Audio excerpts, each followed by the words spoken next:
Hi guys, welcome to hot around Sindhu 5391 YouTube channel.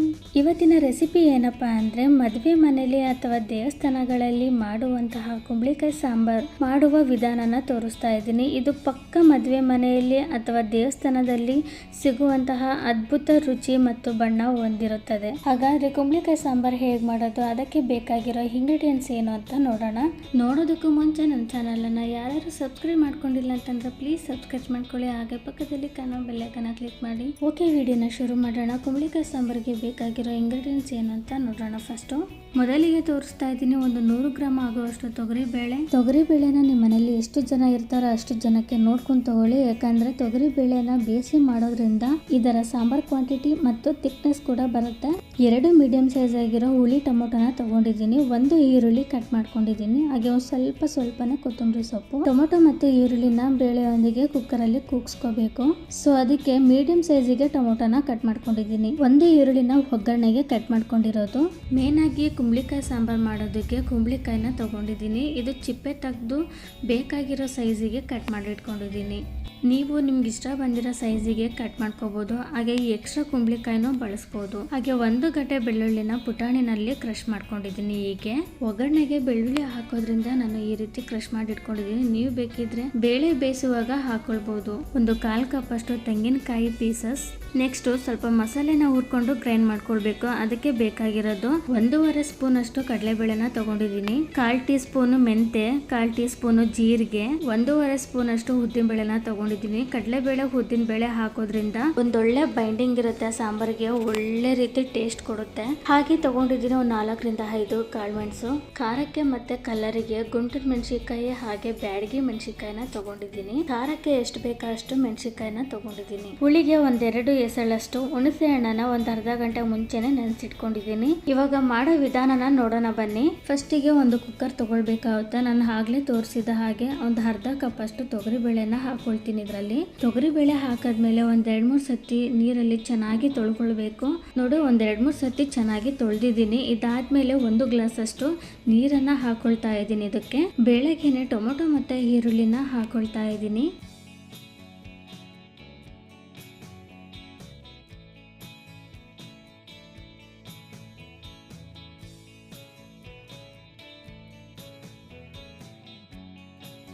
ಮತ್ತೆ ಬೇಗ ಬೇಯೋದಕ್ಕೆ ನೀರು ಬಿಡೋದಕ್ಕೆ ಎಣ್ಣೆನ ಹಾಕೊಳ್ತಾ ಇದ್ದೀನಿ. ಹಾಗೆ ಸ್ವಲ್ಪನೇ ಅರಿಶಿನ ಪುಡಿನೂ ಹಾಕೊಳ್ತಿದ್ದೀನಿ. ಈಗ ಕುಕ್ಕರ್ ಅಲ್ಲಿ ಬೇಯೋದಕ್ಕೆ ಏನೇನು ಹಾಕ್ಬೇಕು ಅದನ್ನೆಲ್ಲ ಹಾಕಿ ಸ್ಟವ್ ಆನ್ ಮಾಡಿ ಪ್ಲೇಟ್ ಮುಚ್ಚಿ ಬೇಳೆ ಸಾಫ್ಟ್ ಆಗಿ ಬೇಯೋವರೆಗೂ ಬೇಯಿಸ್ಕೊಳ್ಳೋಣ. ಅಷ್ಟರೊಳಗೆ ಕಡಲೆಬೇಳೆ, ಉದ್ದಿನಬೇಳೆ, ಜೀರಿಗೆ, ಕಾಳುಮೆಣಸು, ಮೆಂತೆ ಕಾಳು ಎಲ್ಲವನ್ನೂ ಫ್ರೈ ಮಾಡ್ಕೊಳ್ಳೋಣ. ಫ್ರೈ ಮಾಡ್ಕೊಳ್ಳುವಾಗ ಹುರಿನ ಆದಷ್ಟು ಕಡಿಮೆನಲ್ಲಿಟ್ಕೊಂಡು ಫ್ರೈ ಮಾಡ್ಕೊಳ್ಳಿ. ಇಲ್ಲಾಂದ್ರೆ ಸೀದ್ಬಿಡುತ್ತೆ. ಸೀದ್ರೆ ಸಾಂಬಾರ್ ಕಹಿ ಬಂದ್ಬಿಡುತ್ತೆ, ತಿನ್ನೋದಕ್ಕೆ ಚೆನ್ನಾಗಿ ಅನ್ಸಲ್ಲ. ನಿಮ್ಗೆ ದೇವಸ್ಥಾನಗಳಲ್ಲಿ ಮದುವೆ ಮನೆಯಲ್ಲಿ ಯಾಕೆ ಕುಂಬಳಕಾಯಿ ಸಾಂಬಾರು ಅಥವಾ ತರಕಾರಿ ಸಾಂಬಾರು ಅಷ್ಟೊಂದು ರುಚಿಯಾಗಿರುತ್ತೆ ಅಂದರೆ ಅವ್ರು ಮಾಡೋ ವಿಧಾನನೇ ಹೀಗೆ. ಅದಕ್ಕೆ ಈ ಥರ ಮಸಾಲೆನ ಫ್ರೈ ಮಾಡಿಕೊಂಡು ನೈಸಾಗಿ ಗ್ರೈಂಡ್ ಮಾಡ್ಕೊಳ್ತಾರೆ. ಗ್ರೈಂಡ್ ಆಗಿರೋ ಮಸಾಲೆನ ಸಾಂಬಾರಿಗೆ ಹಾಕಿದ ಮೇಲೇ ಅಷ್ಟೊಂದು ಪರಿಮಳ, ರುಚಿ, ಕಲರ್ ಕೂಡ ನ್ಯಾಚುರಲ್ ಆಗಿರುತ್ತೆ. ನೋಡಿ, ಈಗ ಕಡಲೆಬೇಳೆ, ಉದ್ದಿನಬೇಳೆ ಎಲ್ಲ ಬಣ್ಣ ಚೇಂಜ್ ಆಗೋವರೆಗೂ ಹುರ್ಕೊಂಡಿದ್ದೀನಿ. ಈ ಥರ ಕಂದು ಬಣ್ಣ ಬರೋವರೆಗೂ ಹುರ್ಕೊಂಡ್ರೆ ಸಾಕು. ಹುರಿದಿರೋದನ್ನು ಒಂದು ಮಿಕ್ಸಿ ಜಾರಿಗೆ ಹಾಕೊಳ್ತಾ ಇದ್ದೀನಿ. ಇವಾಗ ಇದೇ ಬಾಣಲಿಗೆನೆ ಒಣಮೆಣಸಿಕಾಯಿ ಮತ್ತು ಬ್ಯಾಡಗಿ ಮೆಣಸಿಕಾಯಿನ ಹಾಕೊಂಡು ಫ್ರೈ ಮಾಡ್ಕೊಳ್ಳೋಣ. ಸ್ವಲ್ಪ ಎಣ್ಣೆ ಬಿಟ್ಟು ಇವಾಗ ನೋಡಿ, ಒಣಮೆಣಸಿಕಾಯಿ, ಬ್ಯಾಡಗಿ ಮೆಣಸಿಕಾಯಿ ಈ ಥರ ಫ್ರೈ ಮಾಡ್ಕೊಂಡಿದ್ದೀನಿ. ಇವಾಗ ಒಣಮೆಣಸಿಕಾಯಿನೂ ಕೂಡ ಮಿಕ್ಸಿ ಜಾರಿಗೆ ಹಾಕೊಳ್ಬೇಕು. ಎಲ್ಲ ಹುರಿದಿರೋ ಮೆಣಸಿಕಾಯಿನ ಹಾಕಿ ಲಾಸ್ಟಿಗೆ ತೆಂಗಿನಕಾಯಿ ಪೀಸಸ್ ಅನ್ನ ಹಾಕೊಳ್ತಾ ಇದ್ದೀನಿ. ಇವಾಗ ಇದಕ್ಕೇನೆ ಗ್ರೈಂಡ್ ಮಾಡ್ಕೊಳ್ಳೋದಕ್ಕೆ ಎಷ್ಟು ನೀರು ಬೇಕೋ ಅಷ್ಟು ನೀರನ್ನು ಹಾಕೊಂಡು ನೈಸಾಗಿ ಗ್ರೈಂಡ್ ಮಾಡ್ಕೊಂಡು ಬರೋಣ. ನೀವೆಷ್ಟು ನೈಸಾಗಿ ಗ್ರೈಂಡ್ ಮಾಡ್ಕೊಳ್ತೀರೋ ಅಷ್ಟು ಚೆನ್ನಾಗಿ ಸಾಂಬಾರ್ ಕ್ವಾಂಟಿಟಿ ಮತ್ತು ಥಿಕ್ನೆಸ್ ಬರುತ್ತೆ. ನೋಡಿ, ಇವಾಗ ಇಷ್ಟು ನೈಸಾಗಿ ಗ್ರೈಂಡ್ ಮಾಡ್ಕೊಂಡಿದ್ದೀನಿ. ಈ ಥರ ನೀವು ಕರೆಕ್ಟಾಗಿ ಗ್ರೈಂಡ್ ಮಾಡ್ಕೊಂಡ್ರೆ ಸಾಕು, ಸಾಂಬಾರು ಸೂಪರಾಗಿ ಬರುತ್ತೆ. ನೆಕ್ಸ್ಟು ಇದೇ ನಾನ್ ಸ್ಟಿಕ್ ಪ್ಯಾನ್ ಮೇಲೆ ಎಕ್ಸ್ಟ್ರಾ ಎಣ್ಣೆನ ಹಾಕೊಳ್ತಾ ಇದ್ದೀನಿ. ಒಗ್ಗರಣೆಗೆ ನಿಮಗೆ ಎಷ್ಟು ಬೇಕೋ ಅಷ್ಟೇ ಎಣ್ಣೆನ ಹಾಕೊಳ್ಬೋದು. ಎಣ್ಣೆ ಬಿಸಿ ಆದ ನಂತರ 1 ಕಡ್ಡಿಯಷ್ಟು ಕರ್ಬೇವಿನ ಸೊಪ್ಪು, ಚಿಕ್ಕದಾಗಿ ಕಟ್ ಮಾಡ್ಕೊಂಡಿರುವ ಈರುಳ್ಳಿನ ಹಾಕಿ ಚೆನ್ನಾಗಿ ಫ್ರೈ ಮಾಡ್ಕೊಳ್ಳೋಣ. 1-2 ಒಣಮೆಣಸಿಕಾಯಿನ ಒಗ್ಗರಣೆಗೆ ಹಾಕೊಂಡು ಫ್ರೈ ಮಾಡ್ಕೊಳ್ತಾ ಇದ್ದೀನಿ.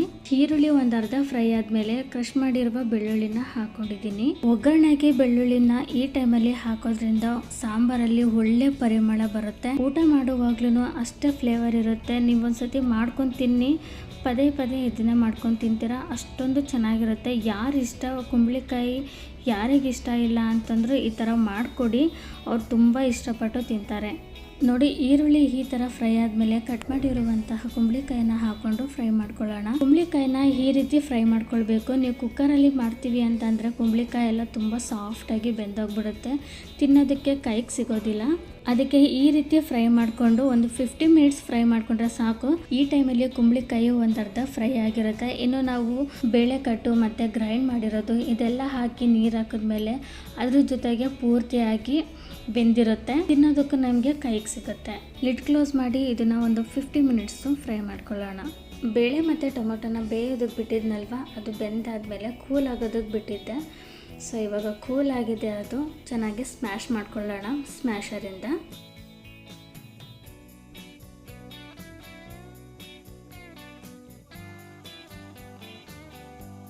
ನೋಡಿ, ಈ ರೀತಿ ನಾನು ಸ್ಮ್ಯಾಶ್ ಮಾಡ್ಕೊಂಡಿದ್ದೀನಿ. ಬೇಳೆ, ಟೊಮೊಟೊ ಮತ್ತು ಈರುಳ್ಳಿನ ಈ ಥರ ಸ್ಮ್ಯಾಶ್ ಮಾಡಿಕೊಂಡ್ರೆ ಸಾಕು. ನೆಕ್ಸ್ಟ್ ಏನು ಮಾಡಬೇಕು ಅಂತ ತೋರಿಸ್ತೀನಿ. ನೀವು ನೋಡ್ತಿರ್ಬೋದು ಕುಂಬಳಕಾಯಿ ಎಲ್ಲ ಯಾವ ರೀತಿ ಫ್ರೈ ಆಗಿದೆ ಅಂತೇಳಿ. ಕಲರ್ ಕೂಡ ಚೇಂಜ್ ಆಗಿದೆ. ಯಾವುದೇ ರೀತಿ ನಾನು ಟರ್ಮರಿಕ್ ಪೌಡರೆಲ್ಲ ಯೂಸ್ ಮಾಡಿಲ್ಲ, ಅದೇ ಕಲರ್ ಚೇಂಜ್ ಆಗಿದೆ. ನೋಡ್ತಾ ಇರ್ಬೋದು ನೀವು. ನಿಮಗೆ ಒಂದು ಕುಂಬಳಕಾಯಿ ಪೀಸ್ನ ಯಾವ ರೀತಿ ಫ್ರೈ ಆಗಿದೆ ಅಂತೇಳಿ ಕಟ್ ಮಾಡಿ ತೋರಿಸ್ತೀನಿ, ನೋಡ್ಬೋದು. ಇಷ್ಟು ಒಂದು 50% ಅಷ್ಟು ಫ್ರೈ ಮಾಡ್ಕೊಂಡಿದ್ದೀನಿ. ಇಷ್ಟು ಫ್ರೈ ಆದರೆ ಸಾಕು. ಇದಕ್ಕೆ ನಾನು ಹಾಕ್ತಾ ಇದ್ದೀನಿ ಮಸಾಲೆ ರುಬ್ಕೊಂಡಿದ್ವಲ್ಲ, ಗ್ರೈಂಡ್ ಮಾಡ್ಕೊಂಡಿದ್ವಲ್ಲ, ಆ ಮಸಾಲೆನ ಇದ್ರೊಳಗೆ ಹಾಕ್ಕೊಳ್ತಾ ಇದ್ದೀನಿ. ಜಾರಿಗೆ ಎಕ್ಸ್ಟ್ರಾ ನೀರು ಹಾಕಿ ಮಸಾಲೆ ನೀರನ್ನು ಹಾಕ್ಕೊಳ್ತಾ ಇದ್ದೀನಿ. ನೆಕ್ಸ್ಟ್ ಇದಕ್ಕೇನೆ ಬೇಳೆ ಟೊಮೊಟೊ ಸ್ಮ್ಯಾಶ್ ಮಾಡ್ಕೊಂಡಿದ್ವಲ್ಲ ಅದನ್ನು ಇದಕ್ಕೆ ಹಾಕೊಳ್ಬೇಕು. ಹಾಕೊಂಡು ಕುಕ್ಕರಿಗೆ ಇನ್ನೂ ಸ್ವಲ್ಪ ನೀರು ಹಾಕೊಂಡು ಕುಕ್ಕರ್ನಲ್ಲಿರುವ ಬೇಳೆ ನೀರನ್ನು ಹಾಕೊಂಡು ಚೆನ್ನಾಗಿ ಮಿಕ್ಸ್ ಮಾಡಿಕೊಂಡು, ನಿಮಗಿನ್ನೂ ಸ್ವಲ್ಪ ನೀರು ಬೇಕು ಅಂತಂದರೆ ನೀರು ಮಿಕ್ಸ್ ಮಾಡ್ಕೊಳ್ಳಿ. ನನಗಿದು ಕನ್ಸಿಸ್ಟೆನ್ಸಿ ಮತ್ತು ಕ್ವಾಂಟಿಟಿ ಸಾಕಾಗುತ್ತೆ, ಅದಕ್ಕೆ ಇಷ್ಟು ಕಡಿಮೆ ನೀರನ್ನು ಹಾಕ್ಕೊಂಡು ಮಿಕ್ಸ್ ಮಾಡ್ಕೊಳ್ತಾ ಇದ್ದೀನಿ. ಇವಾಗ ನಿಮಗೆ ಇದೇ ಕಲರು ಕಾಣ್ತಿದೆಯಲ್ಲ, ಈ ಕಲರ್ ಇರೋದಿಲ್ಲ. ಪ್ಲೇಟ್ ಮುಚ್ಚಿ ಒಂದು ಕುದಿ ಬಂದಾದಮೇಲೆ ಕಲರು ಪೂರ್ತಿ ರೆಡ್ಡಾಗಿ ಬರುತ್ತೆ. ಲಾಸ್ಟಿಗೆ ಕೊತ್ತಂಬರಿ ಸೊಪ್ಪು ಮತ್ತು ಹುಣಸೆ ಹುಳಿ, ರುಚಿಗೆ ತಕ್ಕಷ್ಟು ಉಪ್ಪು ಹಾಕಿ ಚೆನ್ನಾಗಿ ಮಿಕ್ಸ್ ಮಾಡ್ಕೊಳ್ಳೋಣ. ನೋಡಿ, ಕುಂಬಳಕಾಯಿ ಸಾಂಬಾರಿಗೆ ಏನೇನು ಹಾಕಬೇಕೋ ಅದನ್ನೆಲ್ಲ ಹಾಕಿದ್ದಾಯಿತು. ಇವಾಗ ಪ್ಲೇಟ್ ಕ್ಲೋಸ್ ಮಾಡಿ ಒಂದು ಕುದಿ ಬರೋವರೆಗೂ ವೆಯ್ಟ್ ಮಾಡೋಣ. ನೋಡಿ, ಇವಾಗ ಒಂದು ಕುದಿ ಬಂದಿದೆ. ಕಲರ್ ಯಾವ ರೀತಿ ಚೇಂಜ್ ಆಗಿದೆ ಅಂತ ನೀವು ನೋಡ್ಬೋದು. ಸೊ ನೋಡಿದ್ರಲ್ಲ ಫ್ರೆಂಡ್ಸ್, ಕುಂಬಳಕಾಯಿ ಸಾಂಬಾರು ಹೇಗೆ ಮಾಡೋದು ಅಂತ. ಮದುವೆ ಮನೆಗಳಲ್ಲಿ, ದೇವಸ್ಥಾನಗಳಲ್ಲಿ ಮಾಡೋ ರೀತಿ ರುಚಿ ಮತ್ತು ಬಣ್ಣ ಸಾಂಬಾರು ಹೇಗೆ ಬಂದಿದೆ ಅಂತ ನೋಡಿದ್ರಲ್ಲ. ಉಡುಪಿನಲ್ಲಿ ಈ ಕುಂಬಳಕಾಯಿ ಸಾಂಬಾರು ಯಾವಾಗಲೂ ಫೇಮಸ್, ಹಾಗೆ ಇದು ಅವರಿಗೆ ತುಂಬ ಫೇವ್ರೇಟ್ ಆಗಿರುತ್ತೆ. ಮತ್ತು ಕುಂಬಳಕಾಯಿ ತಿನ್ನೋದ್ರಿಂದ ಕ್ಯಾನ್ಸರ್ ಬರುವ ಅಪಾಯಕಾರಿನ ತಡೆಗಟ್ಟುತ್ತೆ. ಅಸ್ತಮ ಮತ್ತು ಹೃದಯ ಕಾಯಿಲೆ ಇರೋರಿಗೆ ಇದು ತುಂಬಾನೇ ಉಪಯೋಗಕಾರಿ. ಡೈಲಿ ಕುಂಬಳಕಾಯಿ ಬೀಜನ ತಿನ್ನೋದ್ರಿಂದ ನಮ್ಮ ಬಾಡಿಗೆ ತುಂಬಾನೇ ಹೆಲ್ಪ್ ಆಗುತ್ತೆ. ಮತ್ತು ನಮ್ಮ ಕೂದಲು ಸ್ಟ್ರಾಂಗ್ ಅಂಡ್ ಶೈನಿ ಆಗಿರುತ್ತೆ, ನಮ್ಮ ಸ್ಕಿನ್ ಟೋನ್ ಕೂಡ ಅಷ್ಟೇ. ಸೊ ನೋಡಿದ್ರಲ್ಲ ಫ್ರೆಂಡ್ಸ್, ಇವತ್ತಿನ ಕುಂಬಳಕಾಯಿ ಸಾಂಬಾರು ಹೇಗೆ ಮಾಡೋದು ಅಂತ. ಈ ವಿಡಿಯೋ ನಿಮಗೆ ಇಷ್ಟ ಆಗಿದ್ರೆ ಪ್ಲೀಸ್ ಲೈಕ್ ಮಾಡಿ, ಶೇರ್ ಮಾಡಿ, ಕಮೆಂಟ್ ಮಾಡಿ, ಹಾಗೆ ಸಬ್ಸ್ಕ್ರೈಬ್ ಮಾಡ್ಕೊಳ್ಳೋದನ್ನು ಮಾತ್ರ ಮರಿಬೇಡಿ. ನೆಕ್ಸ್ಟ್ ವಿಡಿಯೋದಲ್ಲಿ ಒಳ್ಳೆ ರೆಸಿಪಿಯೊಂದಿಗೆ ಸಿಗ್ತೀನಿ. ಅಲ್ಲಿವರೆಗೂ take care, bye. Thank you for watching.